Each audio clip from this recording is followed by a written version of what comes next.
இருக்காங்க. உங்கள்கிட்ட ஒரு கேள்விம்மா, நம்ம நேயர்களுக்காக. வணக்கம். இப்போ சினிமாவை பற்றி இவ்வளோ பேசுகிறாரு. திருமணத்துக்கு முன்னாடி அவரை தெரியறதுக்கு வாய்ப்பு இல்லை. திருமணத்துக்கு அப்புறம் ரஜினி தாக்கம் இவர்கிட்ட எப்படி இருந்துச்சு, நீங்கள் அதை எப்படி எடுத்துக்கிட்டீங்க? உங்களுடைய பொங்கல் அனுபவம், உங்கள் அந்த பிராயத்தில் சின்ன வயசில் இருந்த அந்த அனுபவத்தை நம்ம நேயர்களுக்காக சொல்லுங்கள். நான் சின்ன குழந்தையில் இருக்கும்போது பொங்கல் வந்து ரொம்ப ஆர்வமாக இருக்கும் சார். காலையில் 5:30 மணிக்கெலாம் எழுந்திரிச்சி வாசல் தொளிச்சு நல்லா கலர் வண்ணங்களாக கோலமிட்டு புது பானை எல்லாம் மஞ்சள் எல்லாம் கட்டி புது பானைக்கு அடுப்பு நல்ல சாணி வச்சு நல்லா மொழுகி எல்லாம் பண்ணி நல்ல காய்கறி இலையில் வச்சு எல்லா காய்கறிகளும் எடுத்து வச்சு அழகாக இருக்கும். பனங்கிழங்கு கரும்பு எல்லாமே எடுத்து வச்சுருப்பாங்க. அதுக்கப்புறம் பெரியவங்கள்லாம் வரும்போது நம்ம அதை பார்க்குறப்ப இன்னும் சந்தோஷமாக இருக்கும். எல்லோரும் பக்கத்து பசங்கள்லாம் வந்து நின்று எல்லாம் சேர்ந்து பண்ணும்போது இன்னும் அழகாக இருக்கும். பொங்கல் பொங்கல் விடுவாங்க. ஆமாம் ஆமாம், தெருவை எல்லாமே ஒன்று போல் வச்சு பொங்கல் விடும்போது இன்னும் ரொம்ப பார்க்குறதுக்கு ரொம்ப அழகாக இருக்கும், சந்தோஷமாகவும் இருக்கும். அது புகை எல்லாமே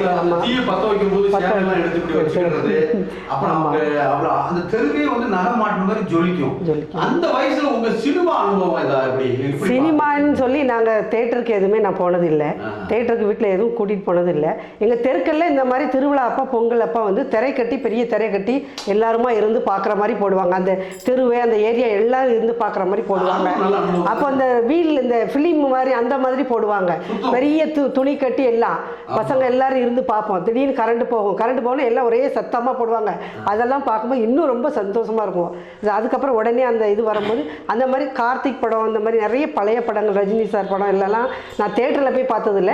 அந்த எங்கள் ஊரில் திரை கட்டி போடும்போது அப்பப்போ இந்த மாதிரி பெரிய பெரிய விசேஷங்களில் திரை கட்டி போடுவாங்க. அப்போ தான் நான் பார்த்துருக்கோம் எல்லாரோட. அதே மாதிரி பொங்கல் அப்போ வந்து நாங்கள் குளக்கரைக்கு இதெல்லாம் போவோம். குளக்கரைக்கு பசங்களோட எல்லோரும் போய் ஜாலியாக அந்த கரும்பு பனங்கிழங்கு எல்லாம் எடுத்துகிட்டு போய் பசங்க பொண்ணுங்க எல்லோரும் சேர்ந்து தான் போவோம். எந்த பாகுபாடுலாம் தெரியாது. எல்லாருமே ஒன்றாவே எல்லாம் பண்ணுவோம். பொங்கல் அன்னைக்கு வந்து நிறைய பொங்கல் பானை இதெல்லாம் வச்சு பண்ணுவோம். அப்புறம் டெய்லி காலையில் வாசலில் பூ வச்சு சாணமெல்லாம் வச்சு பூ வைப்போம். பூ வைப்போம். அப்போது அது வந்து சிறுவிட்டு பொங்கல் சொல்லுவாங்க. அந்த பொங்கலுக்காக தனியாக மறுபடியும் ஒரு நாள் பொங்கல் இட்டு மறுநாள் பொங்கல் இடுவோம். பொங்கல் இட்டு அது ஆத்தங்கரையில் போய் வெத்தலையில் அந்த சாணி பிள்ளையார் பூவெல்லாம் தட்டி வச்சு ஆமாம் இப்போ விடுவோம். அதுக்கு மீனுக்கு அப்போ தேங்காய் மண்டவெல்லம் இந்த அப்போ பொங்கல் விட்ட பச்சரிசி சாதம் எல்லாத்தையும் விட்டு அது கீழே இறங்கி பண்ணும்போது அந்த மீன்லாம் சாப்பிடும்போது இன்னும் பார்க்குறதுக்கு ரொம்ப அழகாக இருக்கும். எல்லாருமே சேர்ந்து போய் பண்ணி சாப்பிடுவோம். அப்போ உனக்கு சண்டை போட்டு எல்லோரும் பிடுங்கி சாப்பிட்றது அந்த மாதிரிலாம் எதுவும் பாகுபாடு இல்லாமல் எல்லாருமே உனக்கு தாண்டது அந்த மாதிரி சாப்பிட்றதுலாம் ரொம்ப அழகாக இருக்கும். அதுக்கப்புறம் மறுநாள் மறுநாள் மாட்டு பொங்கல்லாம் சொல்லுவாங்க. மாட்டு பொங்கல் விடும்போது மாடுக்கு நல்லா வண்ணம் பூசி பக்கத்து வீட்டிலலாம் வண்ணம் பூசி குளிப்பாட்டி வண்ணெல்லாம் பூசி அதுக்கு கரும்பு தோரணம் எல்லாம் கட்டி வெளியில் விடுவாங்க. நல்ல தீயெல்லாம் கொளுத்தி வெளியே விடாமல் நாங்கள் ரெடியாக நிற்போம். ஐயோ அந்த கரும்பெல்லாம் எடுக்கணும். அதில் ஒரு ஆர்வம். மாடு அந்த மாடை பிடிச்சி அந்த கரும்பெல்லாம் எடுக்கிறதுக்கு ரொம்ப ஆர்வமாக நாங்கள் எல்லோரும் நிற்போம். எல்லோரும் ஐயோ அப்படி பண்ணி இப்படி நாங்கள் அந்த பயமே இல்லாமல் நாங்கள் எல்லோரும் தைரியமாக நின்று அந்த மாட்டோட கொம்பில் இருக்க அந்த கரும்பு அந்த மஞ்சள் எல்லாம் எடுக்கிறதுக்கு அதில் ஒரு அனுபவம் இன்ட்ரெஸ்ட்டு. மனிதர்கள் மட்டும் இல்ல, எல்லா பிராணிகளுக்குமே அது ஒரு பெரிய உணவு. இவங்க ஹஸ்பண்ட் வந்து சினிமா ரஜினி அப்படிங்கிற ஒரு விஷயத்துல ரொம்ப ஈர்ப்பா இருக்கிறாரு. உங்க திருமணம் முடிஞ்சதுக்கு அப்புறம் இவருடைய ரஜினி சம்பந்தமான இவருடைய சிந்தனைகள், இந்த திரைப்படம், அந்த நடிகரும் வீடு வந்திருக்காரு. அதை பத்தி எப்படி உங்க கல்யாணத்துக்கு முன்னாடி தெரியாது அவங்க இந்த மாதிரி ரஜினி இதெல்லாம் பண்றாங்க சினிமா பண்றாங்கன்றது தெரியாது. ஏன்னா பெற்றோர் பார்த்து முடிக்கிற திருமணம்னால அதில் நாங்கள் எதுலையும் இது பண்றது இல்லை. ஆனால் திருமணத்துக்கு அப்புறம் அவங்க ஆர்வம் நிறைய இருக்கிறத நான் பார்த்துருக்கேன், தெரிஞ்சுக்கிட்டேன். அவங்க நிறைய படங்களுக்கு நிறைய ஆர்வம் பண்றாங்க. ரஜினி சார் படம்னா அவ்வளோ அழகா பண்றாங்க பார்க்குறாங்க அப்படின்னு தெரிஞ்சுட்டேன். ஆனால் அதில் நான் ரொம்ப கருத்து சொல்றதோ பார்க்குறதோ நான் இது பண்றது இல்லை. ரஜினி சார் கூட உங்க பொண்ணுமே நடிச்சிருக்காங்க, உங்க ஹஸ்பண்டும் நடிச்சிருக்காங்களா? இப்படி கேள்விப்பட்டு இப்படி நடிச்சிருக்காங்க, உங்களுடைய அந்த ஃபீலிங்ஸ் எப்படி? இல்லை ரொம்ப மகிழ்ச்சியாக இருந்தது, பெருமையாகவும் இருந்தது ரஜினி சாரோட பண்ணும்போது. அது சில பேர் வந்து கேட்குறாங்க, ஐயோ உங்கள் வீட்டு பொண்ணு பண்ணியிருக்கா, உங்கள் ஹஸ்பண்ட் பண்ணியிருக்காங்களா அப்படின்னு கேட்கும்போது அப்போ தான் தெரியுது நமக்கு அவங்க பண்ண அந்த எவ்வளோ அழகாக இருக்குது அப்படின்னு நிகழ்ச்சி நமக்கு அதை மனமாற அப்படியே உணர முடியும். ஒரு மிகப்பெரிய சூப்பர் ஸ்டாரு, தமிழ் திரை உலகத்தில் ஒரு மிகப்பெரிய சக்தி வாய்ந்த மனிதர், எளிமையான ஒரு நடிகர், எல்லாருக்கும் பிடிச்ச நடிகர், அதாவது மல்டி ஸ்கில் பர்சனாலிட்டின்னு சொல்லுவாங்க. அவரை பொறுத்தளவில் இப்படித்தான் கிடையாது. அவர் இயல்பா இருக்கிறதுனால எல்லாரும் கூடயும் பொருந்தி போகக்கூடிய ஒரு பெரிய வசீகரத்தன்மை உள்ள ஒரு அருமையான ஒரு நடிகர். இன்னைக்கு எல்லாரும் கொண்டாடிட்டு இருக்காங்க. அது ரஜினி கூட நடிச்சு வந்திருக்கக்கூடிய சொல்லுங்க, எத்தனை படம் பண்ணிருக்கீங்க? ரஜினி சார் கூட இந்த பாபா படத்துல நடிச்சிருக்கீங்க. பாபா படத்துல ஒரு ஃபைட் சீன் பண்ணியிருக்கேன். நிறைய படங்கள் அவர் படத்துல சீன் பண்றோமோ பண்ணலையா அந்த அவர் பண்ற படத்துல ப்ரொடக்ஷன்ல வேலை பார்த்துருக்கேன்.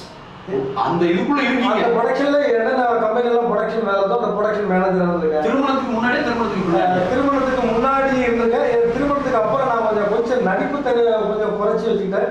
இப்போ அந்த ஆர்வம் அதிகம் வந்ததுனால மீண்டும் இதை சொல்லி நடிக்கிறேன். ஏன் அந்த திருமணத்துக்கு முன்னாடி அந்த டைம்ல கொஞ்சம் குறைச்சிக்கிட்டேன் அப்படின்னா நிறைய வாய்ப்புகள்லாம் வந்தது.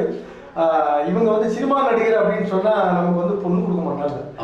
வில்லேஜ் சைட்ல அந்த மாதிரி ஒரு சின்ன ஒரு நடிகர்களெல்லாம் நம்ம அம்பிகா, ராதா அந்த மாதிரி ஆட்கள் நம்ம நேரடியாக கௌசல்யா இவங்கெல்லாம் நம்ம நல்லா க்ளோஸா பழகிட்டு இருக்கோம். அப்படிங்கும்போது இவன் வில்லேஜில் இருக்கவங்க ஒரு கண்ணோட்டத்தில் பார்ப்பாங்க, சிட்டிக்குள்ள இருக்கவங்க கேஷுவலாக இருப்பாங்க. ஸோ அதனால அந்த கல்யாணத்துக்காக நான் கொஞ்ச நாள் அதை பிரேக் விட்டேன். ஸோ அது மீண்டும் இப்போ எனக்கு ரொம்ப சூப்பர் ஸ்டாரோட எத்தனை படத்தில் நடிச்சிருக்கீங்க? அவரோட ஒரு 5 படம் கிட்ட அவர் கூடயே வரீங்களா படம்? ஆமாம், அவன் கூட வந்திருக்கேன். அவன் வர முடியாத படத்துல அவர் படத்துல மன்னன் ஒரு படம் கூட நடிச்ச படத்துல எந்தெந்த சீன் எல்லாம் வந்திருக்கீங்க சொல்லுங்க நம்ம நேயர்களுக்காக. ஆமா, பாபா படத்துல பாத்தீங்கன்னா ஸ்டார்டிங்ல ஒரு ஃபைட் சீன்ல போயிட்டு இருக்கு. படையப்பா இந்த பொண்ணு பாக்குற சீன்ல அவர் பின்னாடி ஒரு கெட்டப் போட்டு போயிட்டு பொண்ணு பாக்குறதுக்கு செந்தில் அந்த டீம்ல இருக்கீங்க. ஆமா, அந்த டீம்ல இருக்கு. அன்னைக்குள்ள கெட்டப் கொஞ்சம் வித்தியாசமா இருக்கும். இல்ல அந்த சீன்ல வரீங்க. ஆமா இருக்கு. படையப்பாவுக்கு அப்புறம் பாத்தீங்கன்னா இந்த 2-3 படங்கள் வந்தது. இப்போ பாத்தீங்கன்னா வேட்டைன்னு ஒரு படத்துல வேட்டையன் படத்துல கேரளா கூப்பிட்டுருந்தாங்க. ஒரு 10 நாள் அதுக்குள்ள ஷூட் பண்ணோம். அதுல என்னன்னா தலைவருக்கு ஒரு கெட்டப், அது ஒரு பேக்ரவுண்ட் ஒரு ஃபைட் சீன் மாதிரி ஒரு கெட்டப் தான் நமக்கு பண்ணி கொடுத்தாங்க. படத்துல வரீங்க. அவங்க கேரக்டர் நம்ம கேரக்டர் வருது. அந்த கேரக்டர்ல அவர் கெட்டப் போட்டு ஒரு கஞ்சா கடத்துறவங்க ஒரு அடிக்கிற மாதிரி ஒரு சீன் கொடுத்தாங்க. அதுல தலைவர் ஃபேஸ் தான் எனக்கு தெரியும். தலைவருக்கு பின்னாடி எங்களை ஒரு பேக்ரவுண்ட் மாதிரி தான். அவர் ஒரு உச்ச நட்சத்திரம். அவரோட பேச வருதோ வரலையா, ஆனா அவர் படத்துல ஒர்க் பண்றதுல ரொம்ப பெரிய எனக்கு சினிமாங்கிற அந்த திரைவாணி அவர் ஒரு உச்ச நட்சத்திரம். அந்த உச்ச நட்சத்திரத்துக்கு கூட நீங்க எல்லாம் ஓரமா பக்கத்துல இருந்தாலே அந்த பெரிய நட்சத்திரத்தை எல்லாரும் ரசிக்கும் போது பக்கத்துல இருக்கிற நட்சத்திரங்கள் மேலே அந்த பார்வை எல்லாரும் பார்வையும் படும். ஸோ அது எப்படின்னு கேட்டீங்கன்னா பொங்கலும் சினிமாவும் அப்படிங்கிறது சாதாரண வார்த்தை இல்லை.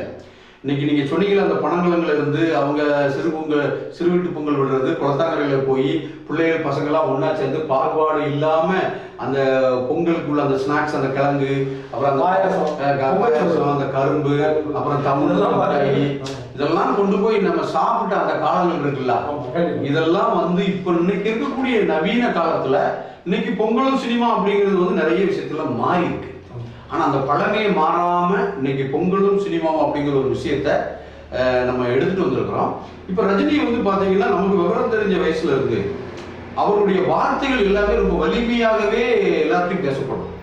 அவர் ஒரு டயலாக் பேசினார்னா அப்படியே வைப்ரேஷன் ஆகி சின்ன பையன்ல இருந்து படிச்சவங்க பெரிய ஆட்கள் வரைக்கும், பெரிய பெரிய கம்பெனில இருக்கக்கூடிய பெரிய மேனேஜர்ஸ், எக்ஸிக்யூட்டிவ் வரைக்கும் அந்த வேர்ட்ஸ் யூஸ் பண்ற அளவுக்கு அது பொருந்தி நிற்கும். கண்டிப்பா அப்படி அவரு சொன்னது பாத்தீங்கன்னா பாஷா படத்துல ஒரு வார்த்தை, ஒரு டயலாக் சொல்லுவாரு.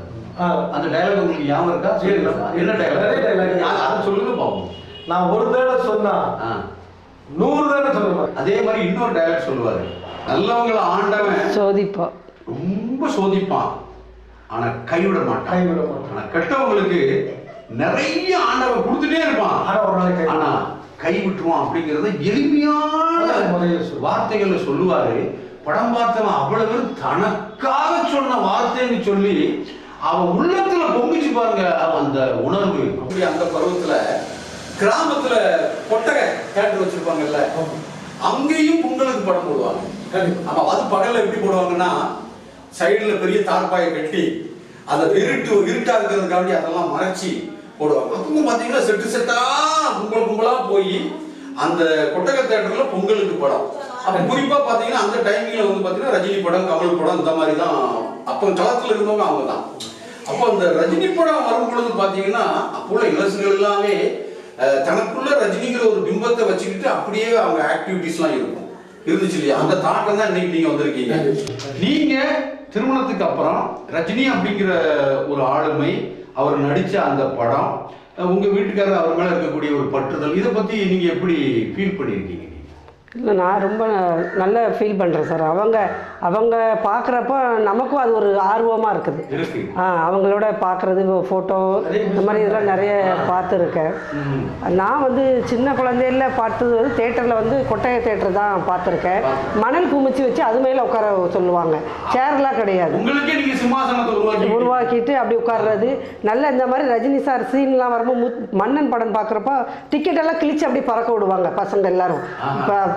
பொண்ணுங்க அந்த பக்கம் பசங்க அந்த பக்கம் இருப்பாங்க. அப்போ அந்த சீன் வரும்போது ரஜினி வரும்போது அப்படி சவுண்ட் விட்டு அந்த டிக்கெட்லாம் அப்படி பறக்க விடுவாங்க. மண்ணை பார்க்கும் பொழுது விட்டுருப்பாங்க. ஆமாம் விட்டுருப்பாங்க. நாங்கள் எல்லாரும் அப்போ பார்த்துருக்கோம் சார் தேட்டரில். ரஜினி சாரோட படம் பார்த்துருக்கேன் தேட்டரில். அதுக்கப்புறம் ஊரில் திரை கட்டி போடுறதும் நிறைய பார்த்துருக்கேன் சார். பார்த்துருக்கீங்க. ரொம்ப மகிழ்ச்சி. நிகழ்ச்சியில் கலந்து கொண்டு நம்ம நேயர்களுக்காக ரொம்ப சிறப்பாக ஒரு குடும்ப தலைவியா, ஒரு அருமையான கலைஞர் தாசனுடைய மனைவியாக, உங்கள் வீட்லேயுமே 2 கலைஞர்கள் இருக்காங்க. உங்கள் பொண்ணு வந்து பார்த்தீங்கன்னா ஒரு சிறந்த தொகுப்பாளினி, அருமையான தொகுப்பாளினி. கலை உலகத்தில் ரஜினி அப்படிங்கிற ஒரு விஷயத்தை உள்வாங்கி இந்த நடுத்தர வயசு கடந்ததுக்கு அப்புறமும் அந்த வைப்ரேஷன் குறையாம தன் குடும்பத்தை முதற்கொண்டு இந்த பேட்டி நிகழ்வில் கலந்து கொண்டு பொங்கல் அனுபவத்தை பொங்கலும் சினிமாவும் என்று பகிர்ந்து கொண்ட இந்த இனிமையான தருணங்களை உங்கள் அனைவருக்கும் ஐஸ்வர்யம் பொங்கல் நல்வாழ்த்து. பொங்கல் நல்வாழ்த்து. அனைவருக்கும் பொங்கல் நல்வாழ்த்துக்கள்.